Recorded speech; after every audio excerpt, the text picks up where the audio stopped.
जानकी जीवन स्मरण जय जय राम पार्वती पते हर हर महादेव पुंडलीक वरदा हरि विठ्ठल श्री अनंत कोटी ब्रह्मांड नायक राजाधिराज सच्चिदानंद सद्गुरु श्री ब्रह्मचैतन्य महाराज की जय.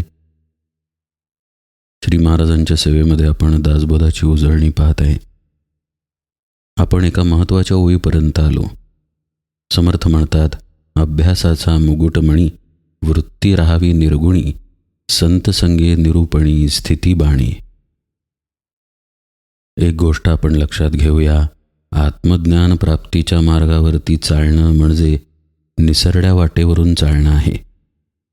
कठोपनिषद आपल्याला सांगतं, क्षूरस्य धारा निशिता दुरत्यया दुर्गम पथस्तत कवयो वदंती. धारदार पात्यावरून चालणं म्हणजे साधना करणं आहे. उघड आहे, कारण आपल्यापाशी देह आहे, आपलं मन बुद्धी आपले विकार आहेत, आपली इंद्रिये सतत बहिर्मुख आहेत. सतत कुठली ना कुठली तरी वासना आत जन्म घेत आहे.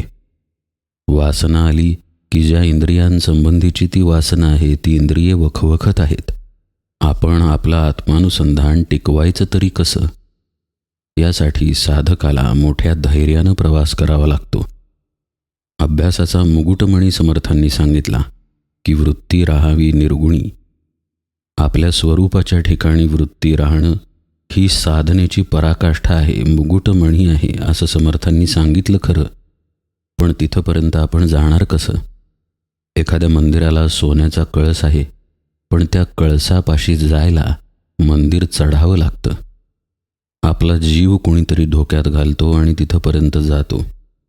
कळसाला जाणं इतकं सोपं नाही, पण कळसाला जाणं अशक्य पण नाही. इथे समर्थ आपल्याला कळसाची साधना सांगतायत. वृत्ती राहावी निर्गुणी. आपलं आत्मस्वरूप निर्गुण आहे, त्यामुळं त्याला रूप नाही, त्याला नाव नाही, त्याला रंग नाही, त्याला कोणतीही अवस्था नाही, जन्मच नाही तर तिथं मरणही नाही. मग आता अशा ठिकाणी वृत्ती समर्पित कशी करायची? आपल्याला काय जमतं? महाराजांचं होऊन राहा म्हटल्यानंतर आपल्याला जमू शकतं. हा भगवंत आहे, ही भगवंताची मूर्ती, आता त्याचा होऊन राहा असं म्हटलं की आपल्याला जमू शकतं. हे आपल्या टप्प्यात आहे बुवा असं आपल्याला वाटतं. भगवंताचं नाम घेणं सोपं आहे, मग आता आपण ते नाम घेत राहू असं आपल्याला वाटतं. पण हळूहळू सद्गुरू खऱ्या भगवंताचा अर्थ समजावून सांगतात. श्री महाराज म्हणतात पहा त्यांच्या प्रवचनांमध्ये की भगवंत हा नामरूपाच्या अतीत आहे. अतीत असलेला परमात्मा नामारूपामध्ये आणला हा संतांचा आपल्यावरचा उपकार आहे. हे जे श्री महाराज सांगतात ते वाक्य अत्यंत महत्त्वाचं आहे. जे निर्गुणच आहे ते नावारूपाला सद्गुरू आपल्यासाठी आणतात. म्हणजे काय करतात? आपल्याला आपल्या स्वरूपाची दिशा दाखवतात. ज्ञानेश्वर महाराज एका अभंगामध्ये म्हणतात, कसे बोटाने दाखवू तुला पहा अनुभव गुरुच्या मुला. नको सोडू देठीच्या मुळा सोडा अंजुळी आपुल्या कुळा. म्हणजे आपल्या देहाचा त्याग झाल्यानंतर जिथं आपण पोहोचतो त्याचा निर्देश सद्गुरू करतात. आपल्याला तो निर्देश समजून घ्यावा लागतो. आपलं स्वरूप आपल्या आत आहे आणि मगाशीच आपण पाहिलं की ते निर्गुण आहे, निराकार आहे, नामारूपातीत आहे. त्याला ओळखण्यासाठी, तिथे वृत्ती विलीन करण्यासाठी वृत्तींची हालचाल समजून घ्यावी लागते. कुठून उमटत आहे लाट हे लक्षात आलं तर पाण्याचा मागोवा लागतो. मागच्या एका निरूपणात आपण पाहिलं पहा की धुराचा मागोवा घेतला की आपण आगीपर्यंत पोहोचतो. तसं श्वासांनी साधक आत्म्यापर्यंत पोहोचायला शिकतो. तसंच आपल्या वृत्तीचा मागोवा घेणं म्हणजे शांत होऊन आपल्या वृत्तींना तटस्थपणे पाहणं. वृत्तींमध्ये मिसळायचं नाही, पण वृत्तींना पाहायचं. हा अभ्यास हळूहळू साधकाला जमायला लागतो. हे निरूपण ऐकताना एक गोष्ट लक्षात ठेवा की समर्थ अभ्यासाचा मुकुटमणी सांगत आहेत, सुरुवातीचा अभ्यास सांगत नाही आहेत. त्यामुळे सोपं काहीतरी ऐकायला मिळेल ही अपेक्षा करूच नये. पहिल्या दुसऱ्या इयत्तांमध्ये सोपी गणिते असतात, तशीच गणिते 10वीत कशी असतील? किंवा समजा एखाद्यानं मॅथमॅटिक्समध्ये PhD करायचं ठरवलं तर तो ती सोपी गणितं कशी सोडवेल? पण त्या सोप्या गणितांचा आधार त्याच्या ठिकाणी पक्का असावा लागतो. जर इयत्ता पक्क्या असतील तर वरची इयत्ता चढता येते. तसं मुकुटमणी जो आहे साधनेचा, तो आपल्या आत्मस्वरूपामध्ये वृत्ती विलीन करणे हा आहे. पण तिथंपर्यंत जाण्यासाठी आपल्याला शरणागती शिकावी लागेल. अनन्य होऊन सद्गुरूंनी सांगितलेलं साधन सांभाळावं लागेल. आता हे साधन आपल्याला कुठे मिळणार? संत संगतीमध्ये निरूपणीच मिळणार. म्हणून समर्थ म्हणतात, वृत्ती राहावी निर्गुणी, पण मार्ग सांगतायत पहा, संत संगे निरूपणी स्थिती बाणे. आधी सद्गुरूंकडं गेलं पाहिजे, विश्वास ठेवून श्रवण केलं पाहिजे. आपलं कसं होतं, आपल्याला श्रवण केल्यानंतर काही बाही समजतं आणि समजायला लागल्यानंतर आपला असा ग्रह होतो की आता हे माहीत आहे, हे परत जाऊन ऐकायचं कशासाठी. हा ग्रह करून न घेता रोज नियमानं सद्गुरूंपाशी श्रवणाला गेलं पाहिजे. ही पहिली पायरी आहे आणि ही अखेरपर्यंत जपायची पायरी आहे. इथे काय घडतं, आपल्या चित्तावरती, आपल्या मनावरती जे पदर येत राहतात आपल्या संस्कारांचे, ते पदर स्वच्छ केले जातात. एकतर सद्गुरूंची संगत मिळते. त्यांची प्रत्यक्ष संगतच इतकी अलौकिक असते की त्यांचा प्रभाव वातावरणामध्ये भरून असतो. त्यामुळे सद्गुरूंच्या आसपास जरी आपण असलो तरी आपल्या वृत्तींवरती त्याचा परिणाम होतो. मग त्याच वातावरणात आपण सद्गुरूंपाशी श्रवणाला बसतो. मग सद्गुरू सांगतात की आपण कोण नाही, आपण कोण आहे, आपलं स्वरूप कसं आहे, आपल्या वृत्ती कशा कार्य करतात, आपलं मन कसं कार्य करतं.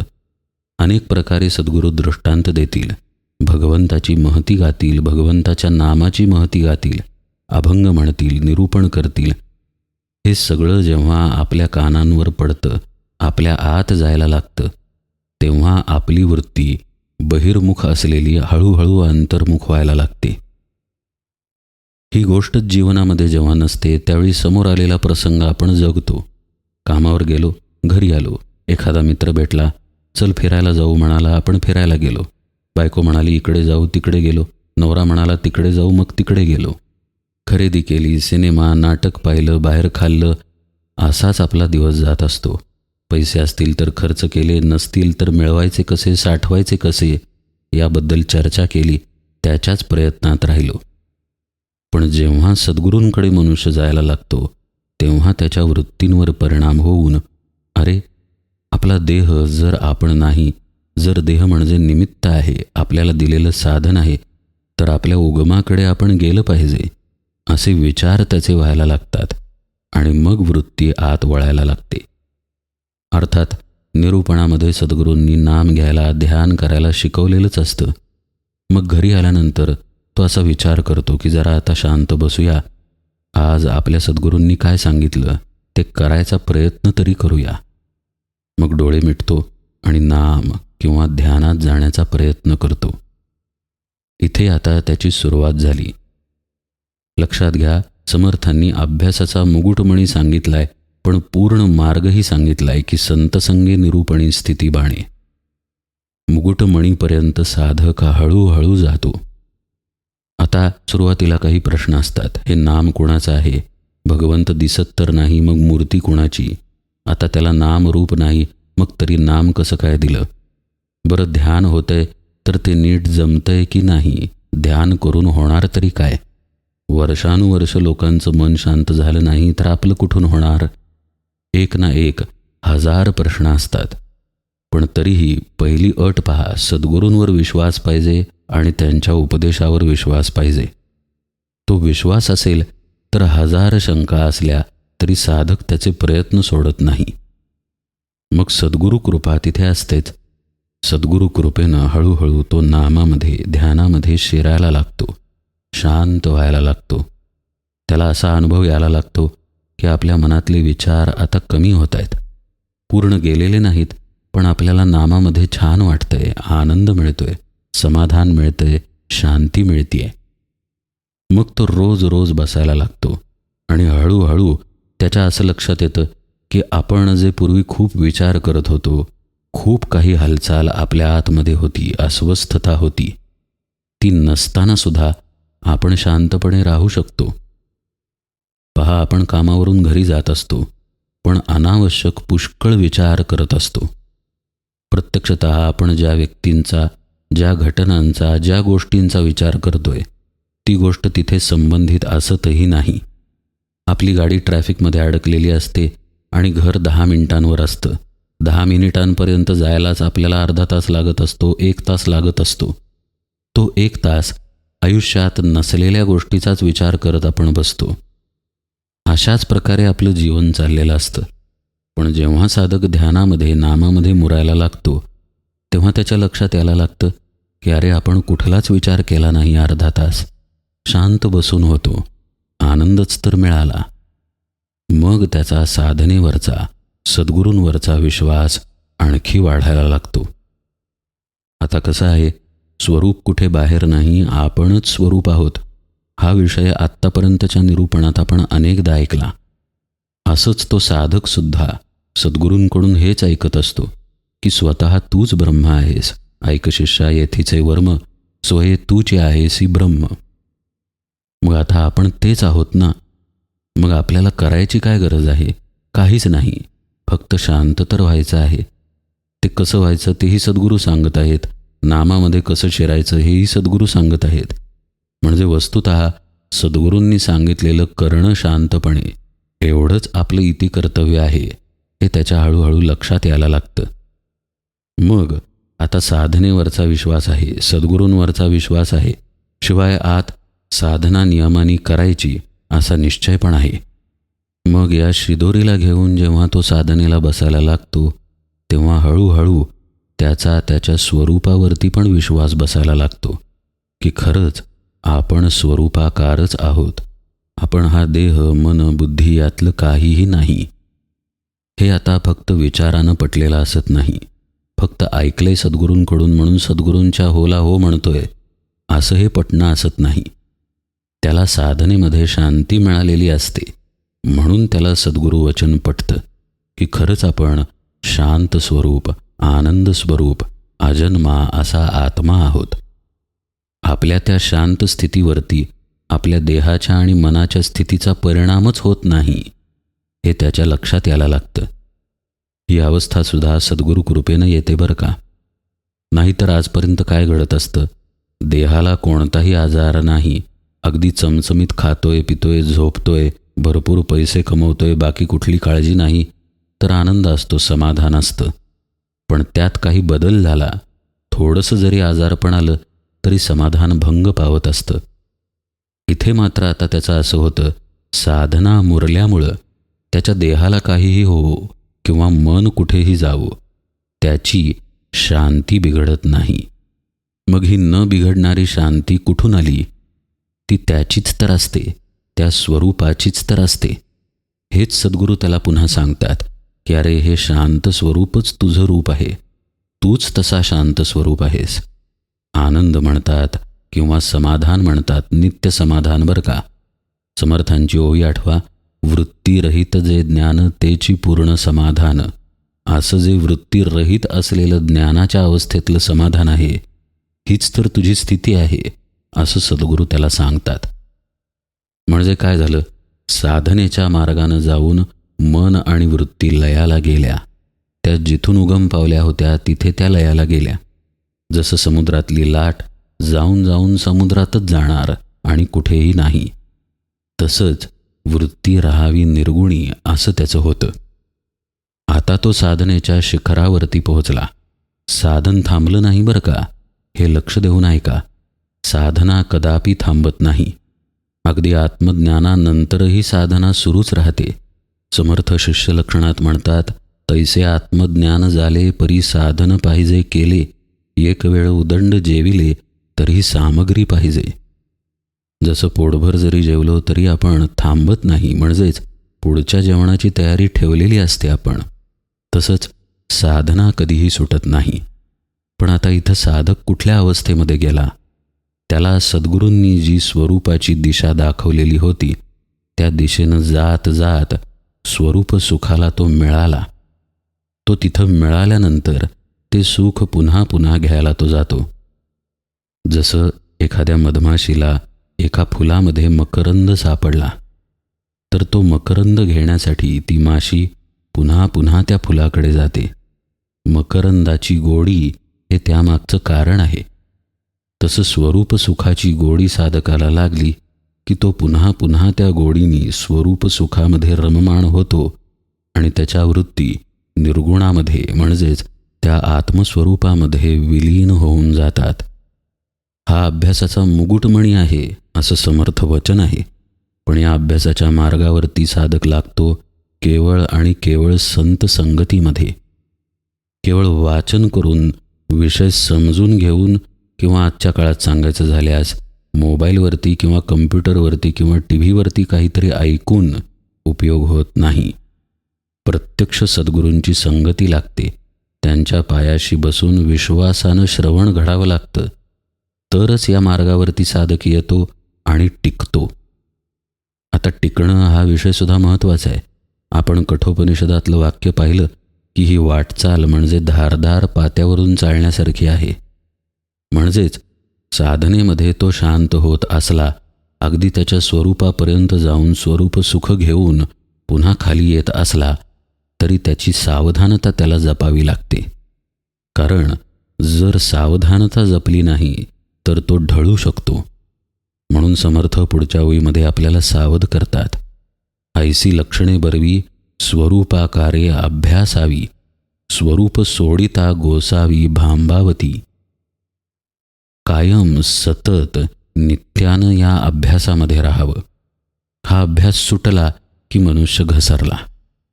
आणि हा अभ्यास सूक्ष्म आहे. आपल्या हातात आपण चेंडू धरतो, एखादं भांडं धरतो, पुस्तक धरतो, तसं स्वरूपाला धरता येत नाही. स्वरूपाला आत्मभावानं धरलेलं असतं आणि हा आत्मभाव आपला देहभाव लयाला गेला साधनेमध्ये तर सापडतो. म्हणजे पहा, साधनेमध्ये आधी आपल्याला शांत व्हावं लागेल, आपल्या मनाचा लय व्हावा लागेल.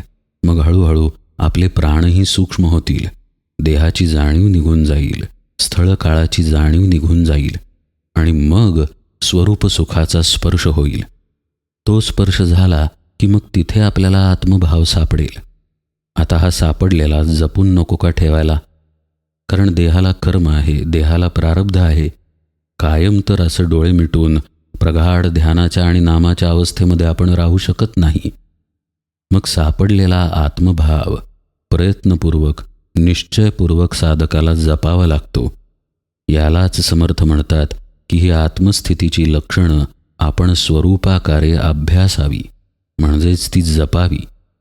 हे जर आपण सोडलं, स्वरूप सोडिता गोसावी भांबावती, म्हणजे आपली साधना कितीही उत्तम झाली, पण त्यानंतर जर आपण आपलं मन, आपली इंद्रिये, आपला देह स्वैर सोडून दिला, नको त्या विचारांमध्ये, नको त्या वृत्तींमध्ये, नको त्या कर्मांमध्ये सोडून दिला, तर आपली घसरण ठरलेली आहे.